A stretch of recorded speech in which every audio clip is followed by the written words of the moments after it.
காரை ஏற்றி 3 கிலோமீட்டர் தூரம் இழுத்து சென்று ஒருவர் இறந்த விவகாரத்தில் கைதான மருத்துவர் மீது கொலை முயற்சி வழக்கு பதிவு செய்ய வேண்டும் என உயிரிழந்தவரின் மகள் கண்ணீர் மல்க கோரிக்கை விடுத்துள்ளார். மேலும் இந்த விவகாரத்தில் போலீசார் விபத்து இழப்பீடு பெற முடியாது என ஒரு பக்கமும், இழப்பீட்டிற்கு கமிஷன் கேட்ட அதிகாரிகள் இன்னொரு பக்கமும் என தன்னை மிரட்டி மன உளைச்சலுக்கு ஆளாக்குவதாக அவர் வேதனை தெரிவித்துள்ளார். இதில் முதல்வர் உரிய நடவடிக்கை எடுக்க வேண்டும் எனவும் அப்பெண் கோரிக்கை வைத்துள்ளார். நான் உங்களோட மீரா. அப்பாவோட இறந்த விஷயம் உங்க எல்லாத்துக்குமே தெரியும். கடந்த 25 ஜனவரி அன்னைக்கு அப்பா ஈரோட்லேருந்து கோயம்புத்தூர் போயிட்டு அதாவது ஈரோடு ரிங் ரோட்ல வந்துட்டு இருக்கும்போது வீட்டுக்கு பக்கமா வரும்போது ஆக்சிடென்ட் நடந்து 15 நாள் அவன் வெளியில வந்துட்டான். இன்னைக்கு ஒரு சம்பவம் பண்ணியிருக்கான். காளிங்கராயன் அதாவது பவானி காளிங்கராயன் வாய்க்காலில் காரை நிலத்தடி மாறி உள்ள விட்டு ஆனா தண்ணிக்குள்ள போய் அந்த கார் விழுந்துருச்சு.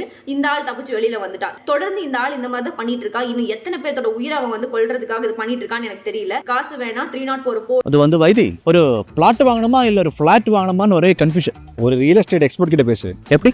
பாஸ் வாலா பி தி பாஸ். அவனுக்கு வந்து அட்டெம்ப்ட் மர்டர், அவனுக்கு சிறந்த தண்டனை கொடுக்கணும்னு சொல்லி தான் நான் போராடிட்டு இருக்கேன்.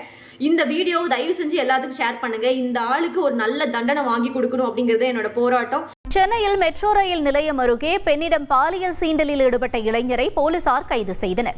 21 வயது பெண் ஒருவர் 1000 விளக்கு பகுதியில் உள்ள தனியார் நிறுவனத்தில் வேலை செய்து வருகிறார்.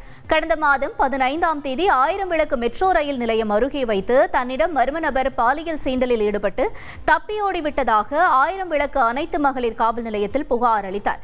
இதையடுத்து பாலியல் சீண்டலில் ஈடுபட்ட திருவொற்றியூர் பகுதியைச் சேர்ந்த கார்த்திக் என்பவரை போலீசார் கைது செய்தனர். கார்த்திக் மெட்ரோ ரயிலில் கூட்ட நெரிசலை பயன்படுத்தி பெண்களுக்கு பாலியல் தொல்லை கொடுத்து வந்ததும் தெரிய வந்தது. தென் வங்கக்கடல் பகுதிகளில் அடுத்த 48 மணி நேரத்தில் காற்றழுத்த தாழ்வு பகுதி உருவாகக்கூடும் என்று வானிலை ஆய்வு மையம் கணித்துள்ளது. 7ஆம் தேதி முதல் 12ஆம் தேதி வரை தமிழகத்தில் ஓரிரு இடங்களிலும் புதுவை மற்றும் காரைக்கால் பகுதிகளிலும் லேசானது முதல் மிதமான மழை பெய்யக்கூடும் என்று தெரிவிக்கப்பட்டுள்ளது.